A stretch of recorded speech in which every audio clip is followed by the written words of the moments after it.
રાષ્ટ્રીય બાલિકા દિવસની ઉજવણીના ભાગરૂપે ગુજરાત સરકારે રાજ્યની વિધાનસભામાં એક ખાસ સેશન ગોઠવ્યું હતું। 182 જેટલી બાલિકાઓને વિધાનસભાનું સંચાલન સોંપાયું। કોઈ મુખ્યમંત્રી તો કોઈ વિધાનસભા અધ્યક્ષ, બાકીના બધા જ ધારાસભ્ય બનાવવામાં આવ્યા હતા।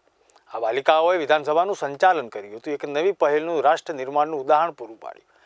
વિધાનસભા અધ્યક્ષ શંકરભાઈ ચૌધરી અને રાજ્યમંત્રી ભાનુબહેન બાબરિયાએ આ ખાસ આયોજનને બિરદાવ્યું।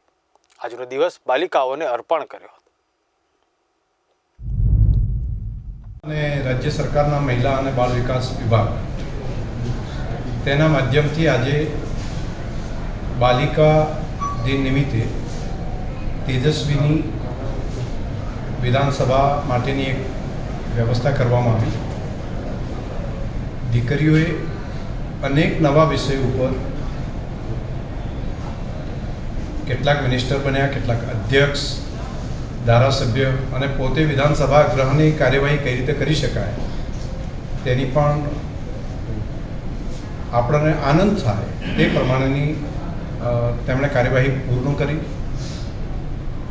લોકશાહીની સંસદીય પ્રણાલીની અંદર સંવિધાનની હક અને ફરજ બંને બાબતો લોકો સુધી પહોંચે, દરેક નાગરિક સુધી પહોંચે અને ખાસ કરીને અભ્યાસકાળ દરમિયાન જ જો આ બધી માહિતી મળે તો દેશના નાગરિક પોતાનું કર્તવ્ય સારી રીતે બજાવી શકે।